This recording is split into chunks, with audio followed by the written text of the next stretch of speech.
اچھا، اب اس نماز کو کس قدر پڑھنا چاہیے؟ وسائل الشیعہ میں پیغمبر اسلام ختمی مرتبہ صلی اللہ علیہ وآلہ وسلم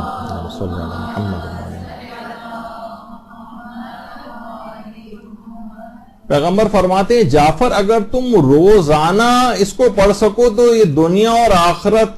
تمہارے لیے دنیا آخرت کی ہر چیز سے بہتر ہے، روزانہ اگر کوئی شخص اس کو پڑھے۔ اور اگر 2 روز کے درمیان اس کو پڑھو، یعنی آلٹرنیٹ ڈے پہ اگر پڑھو، تو اس دوران تمہارے جو بھی گناہ ہوں گے وہ سارے بخش دیے جائیں گے ان 2 دنوں کے درمیان جو تم نے کیے۔ اور اگر یہ نہ کر سکو، مثلا روزانہ نہیں پڑھ سک رہے ہو اور آلٹرنیٹ ڈے پر بھی نہیں پڑھ سک رہے ہو، تو جمعے کے دن اس کو پڑھو، یعنی ہفتے میں 1 دن، ہر ہفتے جمعے کو روز پڑھو اس کو۔ اور یہ بھی اگر ممکن نہ ہو تو ہر مہینے 1 دفعہ نماز جعفر تیار پڑھو، اور یہ بھی اگر ممکن نہ ہو تو سال میں 1 مرتبہ پڑھ لو۔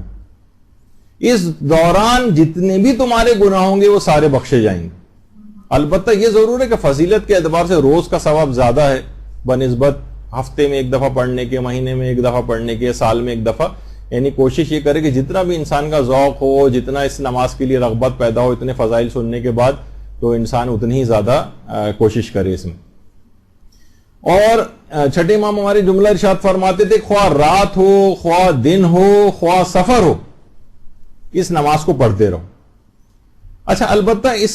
جو نماز ہے اس کو پڑھنے کا وقت فضیلت کیا ہے؟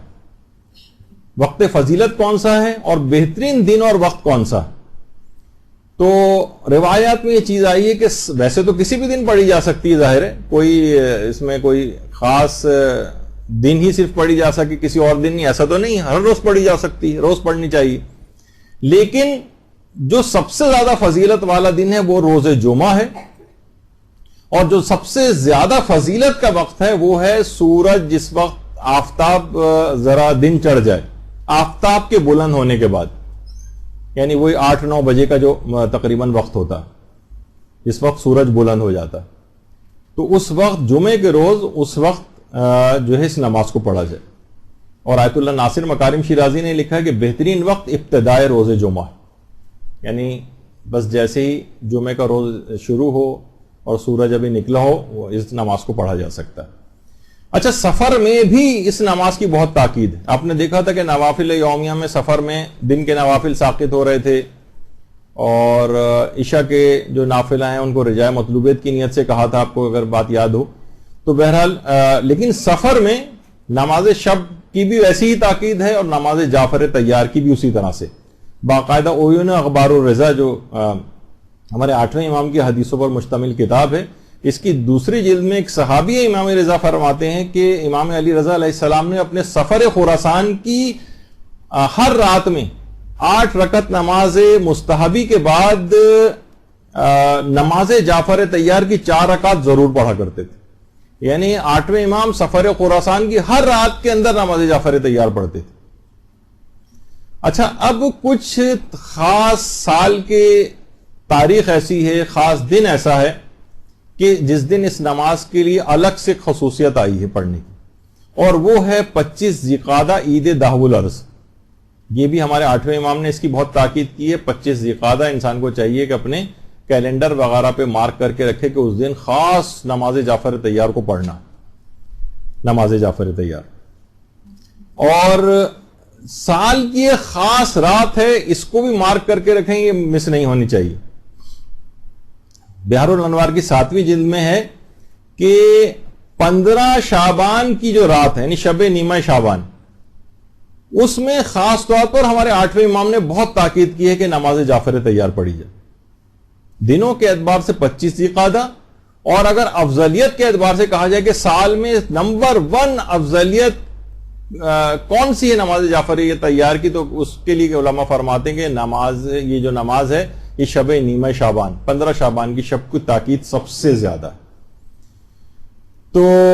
اس نماز کو پڑھا جائے۔ پھر کن مقامات پر اس نماز کو پڑھنے کی بہت زیادہ تاکید ہے؟ دیکھیں، آئمہ کے جتنے بھی حرم، ان سب کے اندر، تمام آئمہ کے حرموں میں انسان سفر زیارات کے اوپر جاتا ہے، سفر حج و عمرہ پہ جاتا ہے، جتنے بھی عطاوات عالیات کے جو سفر ہیں ان سب میں ہر جگہ پر نماز جعفر طیار کو پڑھنا بہت فضیلت کا حامل ہے، خاص طور پر حرم امام علی رضا علیہ الصلوۃ والسلام۔ اللہم صلی علی محمد۔ 8ویں امام کے حرم میں خاص طور پر شیخ عباس قمی نے مفاتی میں بھی اس کو لکھا ہے کہ علامہ مجلسی نے شیخ بہائی کے والد کے حوالے سے یہ بات نقل کی ہے کہ جو شخص بھی امام علی رضا کے یا کسی بھی معصوم کے حرم کی زیارت کے لیے جائے اور وہاں پر جا کر وہ نماز جعفر طیار پڑھے، نماز جعفر طیار، تو ایسا ثواب ملے گا جیسے 1000 حج اور 1000 عمرہ اس نے انجام دیا ہو، اور 1000 غلام راہ خدا میں آزاد کیے ہوں، اور 1000 وہ جہاد انجام دیے ہوں جو پیغمبر اسلام کے ساتھ اس نے انجام دیے تھے۔ یہ ثواب ملتا ہے حرم امام رضا میں اور تمام حرموں میں نماز جعفر طیار پڑھنے کا۔ بس کچھ جگہ ہیں اس کی، حرم ائمہ، وہاں پر اس نماز کی بہت تاکید آئی ہے۔ اچھا، اب کتنی رکعت کی یہ نماز ہے؟ تو ابھی 2 رکعت کر کے 4 رکعت پڑھی جاتی ہیں، اور اس کو پڑھنے کا ایک خاص طریقہ ہے۔ دیکھیے، ویسے تو فجر کے طریقے سے بھی پڑھی جا سکتی ہے، الحمد کا سورہ پڑھنا ہے۔ اچھا، کچھ سورے الحمد کے بعد ڈائریکٹ تسبیحات بھی پڑھ سکتے ہیں، جو بھی آگے چل کر جن کا ذکر ہوگا اس پہ اکتفا کر سکتے ہیں کہ ہم صرف سورہ الحمد ہی پڑھیں۔ لیکن کچھ خاص سورے ہیں، کچھ خاص سورے جو کہ بہت زیادہ اثر پذیری رکھیں گے اگر آپ پڑھ لیں، اور کوئی اتنے زیادہ مشکل سورہ بھی نہیں ہے ان کا پڑھنا۔ پہلی رکعت میں سورہ الحمد کے بعد سورہ زلزال پڑھنی ہے، دوسری رکعت میں سورہ الحمد کے بعد سورہ والعادیات پڑھنی ہے، تیسری رکعت میں سورہ الحمد کے بعد سورہ نصر پڑھنی ہے، اور چوتھی رکعت میں سورہ الحمد کے بعد سورہ توحید پڑھنی ہے۔ یہ 4 رکعت، ظاہر 2 رکعت مکمل ہو جائے گی، تشہد سلام، اس کے بعد دوسری 2 رکعت پڑھی جائیں گی، اور پھر انہی سوروں کے بعد کچھ ریکمینڈڈ تسبیحات ہیں جو پڑھنا ہوتی ہیں، یعنی ہر رکعت میں کچھ تسبیحات ہیں۔ ان تسبیحات 300 مرتبہ تسبیحات پڑھی جائیں گی، یعنی ہر رکعت میں 75 مرتبہ تسبیحات ہیں، یعنی وہی تسبیحات اربع سب۔ جی ابھی آ رہے ہیں ساری، ابھی سوال سارے آپ کے کور ہو جائیں گے جتنے بھی دماغ میں آ رہے ہیں آپ کے۔ تو تسبیحات اربع، اور ایک سوال آتا ہے کہ ان تسبیحات سے پہلے کیا بسم اللہ پڑھنی ضروری ہے؟ تو جواب ہے کہ بسم اللہ پڑھنی ضروری نہیں ہے، پڑھنا بھی کوئی چاہے تو پڑھ لے، لیکن یعنی نماز غلط نہیں ہوگی، لیکن بسم اللہ پڑھنی ضروری نہیں۔ لیکن اس کا ایک خاص طریقہ ہے کہ ہر رکعت میں الحمد اور دوسرے سورے کے بعد دوسرا سورہ چھوڑ بھی سکتے ہیں، لیکن اگر وہ بھی آپ نے پڑھ لیا تو ہر رکعت میں 75 مرتبہ تسبیحات پڑھی جائیں گی، 15 مرتبہ رکوع سے پہلے، 10 بار رکوع میں، 10 بار رکوع سے کھڑے ہو کر، 10 بار پہلے سجدے میں، 10 بار پہلے سجدے سے بیٹھ کر، پھر 10 بار دوسرے سجدے میں، 10 بار استغفر اللہ میں، یعنی دونوں سجدوں کے درمیان، پھر 10 مرتبہ دوسرے سجدے میں، اور 10 مرتبہ سجدے سے اٹھ کر 10 مرتبہ۔ تو اس طرح سے مل ملا کے 75 مرتبہ تسبیحات اربع آ جائیں گی، الحمد دوسرا سورہ، اور اس کے بعد تسبیحات کو اس طریقے سے پڑھا جائے تو ہر رکعت میں 75 مرتبہ ہو جائیں گی۔ اچھا، اس کا باقاعدہ ہم نے کس کی پوسٹ بھی بنا دی تھی کہ اس نماز کو کس طریقے سے پڑھنا ہے، اور ویسے آپ میں سے اکثر نماز جعفر طیار سے واقف ہی ہیں، لیکن تسبیحات کی ترتیب کچھ اس انداز کی ہو جاتی، اور اگر جائے تو وہ بھی جو کام کرنے والے ہیں انہوں نے اچھا وہ بنا دیا ہے کہ پہلی، دوسری، تیسری، چوتھی رکعت جو ہوگی تو الحمد کے بعد سورہ زلزال، پھر 15 مرتبہ تسبیحات، پھر سمع اللہ اور سجدہ، اور اس طرح سے کر کے، اور پوری 4 رکعتیں انہوں نے اس فلو چارٹ کے اندر جو ہے وہ پیش کی ہیں۔ بہرحال یہ تو آپ نے سمجھ ہی لیا ہے، تو صرف سورہ الحمد پر بھی اکتفا کر سکتے ہیں، اور ڈائریکٹ تسبیحات اس طرح سے پڑھنے جس طرح پیچھے ابھی آپ نے دیکھا۔ البتہ جو سوروں کے اعتبار سے شیخ صدوق اور ان کے والد فرماتے تھے، جنہیں صدوقین کہا جاتا ہے، یعنی دونوں صدوق کہلاتے ہیں، شیخ صدوق اور ان کے والد، وہ فرماتے تھے چاروں رکعات میں الحمد کے بعد سورہ توحید بھی پڑھ سکتے ہیں، یعنی آپ کو سورہ زلزال یاد نہیں ہے اور سورہ نصر یاد نہیں ہے وغیرہ، اس کو چھوڑ کر آپ سورہ توحید چاروں رکعات میں الحمد کے بعد سورہ توحید پڑھ لیں۔ اور علامہ مجلسی فرماتے تھے ہر رکعت میں الحمد کے بعد سورہ کافرون اور سورہ توحید بھی پڑھ سکتے ہیں، یعنی سمجھیں کہ علامہ مجلسی نے اس کا اضافہ اور کر دیا کہ یہ الحمد کے بعد یہ دونوں سورے بھی پڑھے جا سکتے ہیں، کافرون اور توحید۔ اور شیخ صدوق کہتے تھے فقط سورہ توحید پہ بھی اکتفا کر سکتے ہیں، اور علماء نے یہ بھی کہا کہ دوسرا سورہ مکمل طور پہ بھی چھوڑا جا سکتا ہے. اچھا، اب دماغ میں ایک سوال آتا ہے کہ کیا رکوع اور سجدہ میں تسبیحات اربعہ جو ہم پڑھیں گے تو کیا ذکر و رکوع اور سجود پھر بھی پڑھنا پڑے گا؟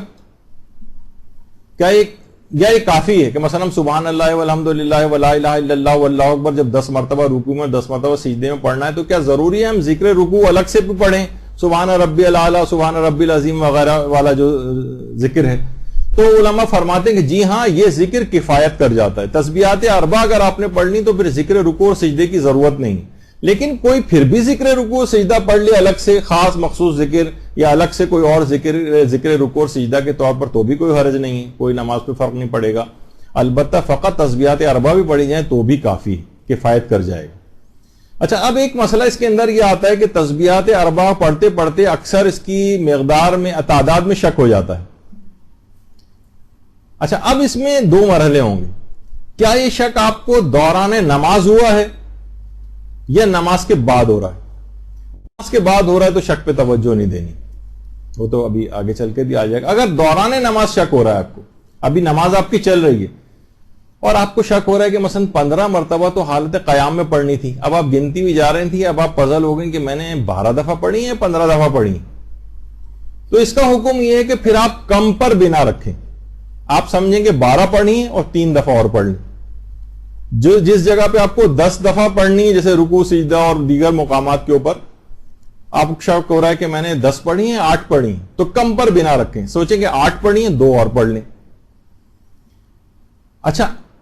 یہ تو شک یعنی یہ اس وقت کی بات ہے نماز کے دوران. اچھا، اب یہ یقین ہو کہ کسی جگہ میں نے کم پڑھی ہیں، مثلا آپ کو بعد میں یاد آ رہا ہے جب آپ رکوع یا سجدے میں گئی ہوئی ہیں آپ کہ ارے میں نے یہ تو مثلا قیام کی حالت میں تو 15 دفعہ پڑھنی تھی، مجھے تو یاد پڑ رہا ہے میں نے اس میں بھی 10 پڑھی، اور ابھی آپ رکوع میں یا سجدے میں اب کیا کریں؟ تو اب جو جتنی کمی تھی وہ اگلی جو بار تسبیحات اربعہ آپ کو پڑھنی ہے اس میں وہ اضافہ کر کے پڑھ لیں. مثلا آپ کو تھا کہ 5 وہاں پہ میری رہ گئی تھی، تو اب سجدے کے اندر آپ 15 دفعہ پڑھ لیں، یا جہاں پہ بھی آپ کو یاد آئے جو بھی تسبیحات اربعہ آگے پڑھنے کا موقع ہو اس میں وہ جو بھولی ہوئی تسبیحات ہیں وہاں پر آپ اس کو ایڈ کر لیں. تو اور اگر نماز کے بعد یاد آئے کہ ارے مجھے تو ابھی یاد آ رہا ہے کہ اس میں تو 15 دفعہ پڑھنی تھی، میں نے 10 دفعہ پڑھی، اس کا مطلب ہے کہ فی رکعت میں نے 5 تسبیحات کم پڑھی، تو آپ رجاء مطلوبیت کی نیت سے 20 دفعہ تسبیحات اربعہ نماز کے بعد بھی پڑھ لیں. یعنی جتنی کم ہوئی ہیں ان کو نماز ختم ہونے کے بعد بھی پڑھا جا سکتا ہے. اور اگر غلطی سے تسبیحات اربعہ کو آپ نے زیادہ پڑھ دیا، پڑھتے ہوئے جا رہی تھیں 10 دفعہ پڑھنی تھی اور آپ نے وہی 15 دفعہ پڑھ دی مثلا، تو اس میں کوئی حرج نہیں، نماز بالکل صحیح ہے. اگر زیادہ ہو جائیں تسبیحات تو فرق نہیں پڑتا. ایک سہولت اس کے اندر تسبیحات اربعہ کے سلسلے میں نماز جعفر طیار کی ایک سہولت اور بھی ہے. وہ سہولت کیا ہے کہ اگر جلدی ہو آپ کو تو تسبیحات کو نماز کے بعد بھی انجام دے سکتے ہیں. مثلا آپ نے کہا کہ میں 2 رکعت نماز عام طریقے سے پڑھ لیتی ہوں، مثلا آپ نے الحمد پڑھی اور دوسرا سورہ پڑھنا تھا نہیں پڑھنا تھا، دونوں صورتوں میں آپ نے پڑھا نہیں پڑھا، اس کے بعد 2 رکعت نماز فجر کی طریقے سے پڑھ لی، اور اس کے بعد ہر 2 رکعت میں 150 دفعہ تسبیحات اربعہ ہیں کیونکہ 75، تو آپ نماز کو ختم کرنے کے بعد اگر آپ جلدی میں ہیں، آپ کو کسی کام سے جانا ہے جس کو اس میں کہا جاتا ہے مستعجل کے لیے، یعنی جس کو جلدی ہو، وہ نماز کو جیسے کہ عام طور پر ان مقامات کے اوپر جیسے مقامات مقدسہ پہ جا رہے ہیں، ریاض الجنہ کے اندر نماز جعفر طیار پڑھیں، وہاں اتنی دیر کھڑے ہونے نہیں دیتے، مشکلات ہوں گی، تو آپ نے جلدی 2 رکعت نماز پڑھ لی، اور اس کے بعد ذرا ہٹ کر جب آپ کو ہٹا دیا گیا تسبیحات اربعہ آپ نے الگ سے 150 دفعہ یا 150 دفعہ الگ سے پڑھ لی. یا یہ بھی کر سکتے ہیں اور زیادہ جلدی ہے تو 2 رکعت کر کے دونوں نمازیں یعنی 4 رکعت پڑھنے کے بعد 300 مرتبہ تسبیحات اربعہ نماز کے بعد بھی پڑھی جا سکتی. لیکن یہ علماء نے کہا کہ مستعجل کے لیے جو جلدی میں ہے یا عدد وغیرہ گننا جس کے لیے مشکل ہو رہا ہو یا وہ نہیں پڑھ پا رہا ہے، بہرحال ایسی صورتحال ہے، تو ٹھیک ہے، پھر وہ بعد نماز ایک ساتھ تمام تسبیحات کو ایک ساتھ پڑھ لے. تو اچھا، ایک سہولت ایک اور بھی ہے اس کے اندر، کیا دونوں نمازوں کے درمیان وقفہ دے سکتے ہیں؟ مثلاً ہم نے ابھی 2 رکعت 4 رکعت ہی نماز ہے نا، 2 رکعت ابھی پڑھی، اس کے بعد ہم کچھ وقفہ دینا چاہتے ہیں، اتنی جلدی ہمیں ابھی نہیں پڑھنا ہے، کوئی کام درپیش ہو گیا، تو اس میں وقفہ بھی دے سکتے ہیں۔ البتہ علماء فرماتے ہیں افضل یہ ہے کہ اس دوران پھر کوئی کلام نہ کیا جائے، وقفہ دے دیں، کلام بھی کر سکتے ہیں، لیکن افضل یہ ہے، ثواب یہ ہے، فائدہ اس میں زیادہ ہے، اثر پذیری زیادہ ہے اگر ان دونوں رکعات کے درمیان آپس میں بات چیت نہ کریں کسی سے، تو نمازوں کے درمیان وقفہ بھی دیا جا سکتا ہے۔